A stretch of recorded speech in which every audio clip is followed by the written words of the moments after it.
আমার অনেক আলেম ওলামাদের সাথে আমার সম্পর্ক আছে, শুধু আমাদের লাইনের না, কমি লাইন বলেন, অমুক লাইন বলেন, অমুক লাইন, আমি সবাইকে ডাকি।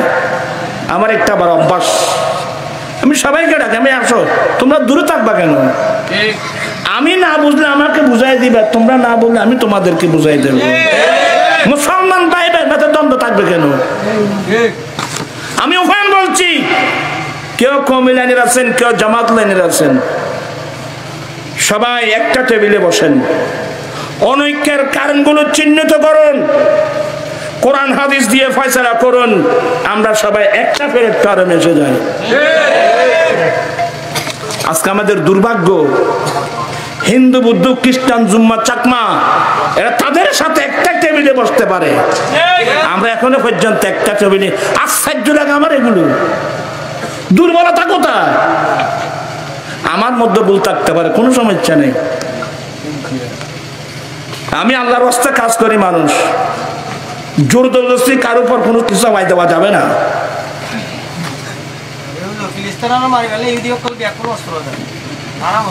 আর মুসলমান না না বাবু হয়তো বর্ষাউড়ি মহারাত্তুল আয়ানকে মারাজি মিকে মানুষ বাদি বয়সও চাপ বেশি, আপনারা আমাকে এগুলো দিবেন না।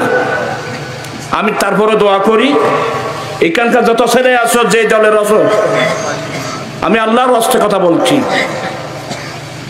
অনৈক্য কিভাবে হলো? নিশ্চয় কোন একটা অনৈক্য হয়েছে, এগুলো আমরা চিহ্নিত করব, আমরা চিহ্নিত করে সমাধানের জন্য একটা টেবিলে বসবো, সমাধান হয়ে যাবে, সবাই একটা প্লেটটার মেশে যাবে, আর কোনো দ্বন্দ্ব থাকবে? তো এই জিনিসটা আমরা করতে পারছি না কেন? আমি আসলেও বলে যাচ্ছি, আল্লাহ পাক সবাইকে এই গুনাহগারের কথাগুলো, আমি আল্লাহর রাস্তায় বলছি সব কথাগুলো, আল্লাহ সবাই। এই যে ঈদ মিলাদুন নবী, এখনো পর্যন্ত কেন প্রশ্ন? আলহামদুলিল্লাহ, যে সৌদি আরব থেকে মিলাদুন নবীকে বেদাত বলা হতো, আজকে তো সেই সৌদি আরবেও রাষ্ট্রীয়ভাবে কথা বলছে না কেন বাবা? এখন কোন জায়গায় হচ্ছে না বাবা? আর এখানে কি মনে করেন, এই যে আপনারা মাহফিল আসছেন, আনন্দ দুই প্রকার। আপনারা কোরআন শরীফ পড়েন নাই তো? এক আয়াতের মধ্যে আল্লাহ বলেন, লা তাফরাহ ইন্নাল্লাহা লা ইউহিব্বুল ফারিহিন, এই তোমরা আনন্দ করো না, আনন্দ উৎসবকারীকে আল্লাহ ভালোবাসে না। তাহলে এই আয়াতের মধ্যে আনন্দ করা কি করে দিয়েছেন? আর আয়াতের মধ্যে যেটা আমি প্রথম তিলাওয়াত করেছি, উল বিফাদুলিল্লাহি ওয়া বিরহমাতিহি ফাবিযালিকা ফালিয়াফরাহু, হে নবী আপনি তাদেরকে বলে দিন, আল্লাহ যে তাদেরকে দয়া করেছেন, রহমত দান করেছেন, ফাবিযালিকা ফালিয়াফরাহু, সে আল্লাহর দয়া এবং রহমত পেয়ে তাদের উচিত হলো আনন্দ প্রকাশ করা। তাহলে আনন্দ দুই প্রকারের হলো। এক প্রকারের আনন্দ কোরআন সুন্নাহ বিরোধী, যেমন প্যাকেজ নাটক হয়, বিবাহ বাড়িতে বেশি হয় প্যাকেজ নাটক, ব্যান্ড শো, ডিজে, আজে বাজে অনেক অনুষ্ঠান হয়, নারী পুরুষ অবাধভাবে নাচানাচি, যে আনন্দ মানুষের অমূল্য সম্পদ চরিত্র ধ্বংস করে দেবে। যে আনন্দ তোমাদেরকে জেনার দিকে দাবিত করবে, যে আনন্দ তোমার চরিত্র নষ্ট করে ফেলবে, এসব আনন্দ হারাম। কিন্তু ঈদ মিলাদুন নবী, নবী পেওয়ার আনন্দ, এই আনন্দ আপনাকে আল্লাহ এবং আল্লাহ রসুলের প্রেম জোগাইয়ে দেবে।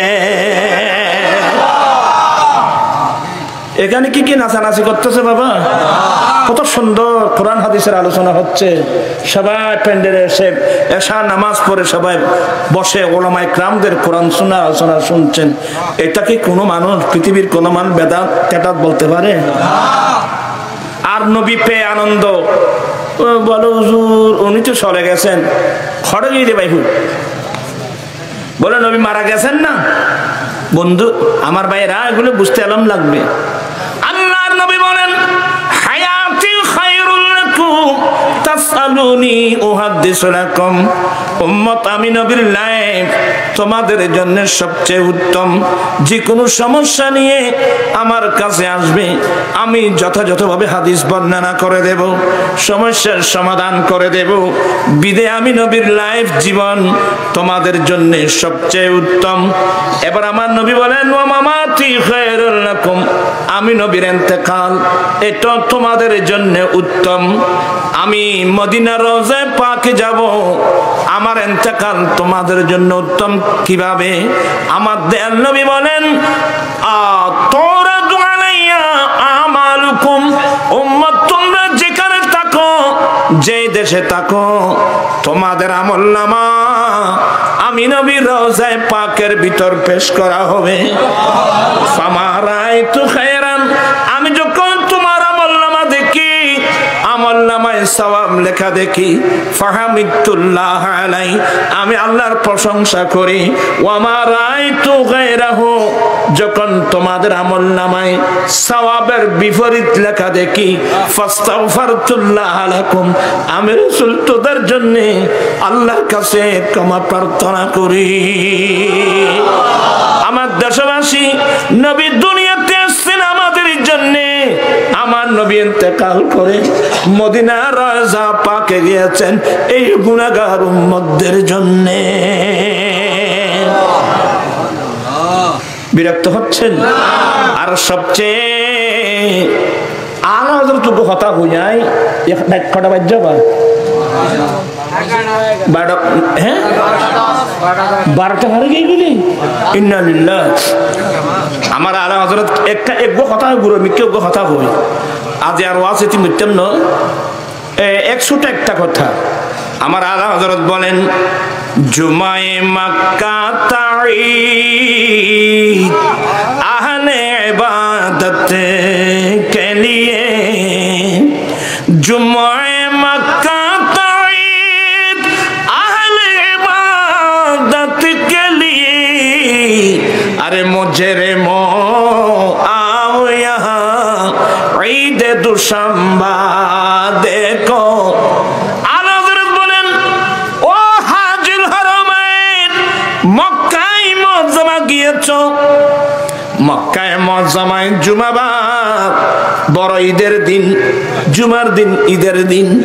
কথা বলেন না কেন? জুমার দিন ঈদের দিন কার জন্য? জুমা নগর দিবেন নি? জুমার দিনে ঈদের দিন আহলে ইবাদত, যারা আল্লাহর হাল, যারা রাত্র দিন আল্লাহর ইবাদত করে, তাদের জন্য জুমার দিন ঈদের দিন, কোরবানির দিন ঈদের দিন, আরফাতের দিন ঈদের দিন। যারা আহলে ইবাদত, যারা নেককার ফলি গোস কুতুব আবদাল, সবার ওদের জন্য ঈদের দিন। আমার আলা হযরত বলেন ও বিশ্বের গুনাহগার মানুষ, ও পৃথিবীর গুনাহগার মানুষ, আরে জুমার দিন ঈদের দিন আহলে ইবাদতের জন্য, আরফাতের দিন ঈদের দিন নেককার বান্দাদের জন্য, রমজানের ঈদের দিন নেককার বান্দাদের জন্য, কোরবানির ঈদের দিন নেককার বান্দাদের জন্য। বলে আমরা তো গুনাহগার, মাথা থেকে পা পর্যন্ত গুনাহ ছাড়াই তো কিছু দেখছি না, আমরা গুনাহগার বলে আমাদের জন্য কি কোনো ঈদ নেই? আমার আলা হযরত বলেন ও দুনিয়ার ফাফি গুনাহগার মানুষ, নবীর কলমা পড়েছো, গুনার সমুদ্রে ডুবে গিয়েছো, আরে তোরা নইরা ছবি না, তোদের জন্য একটা ঈদ আছে, ওই ঈদের নাম ঈদে মিলাদুন নবী।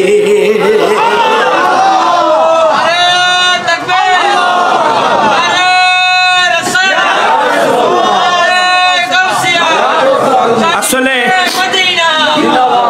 मुझे रे मो आओ यहाँ ईद दुशंबा देखो।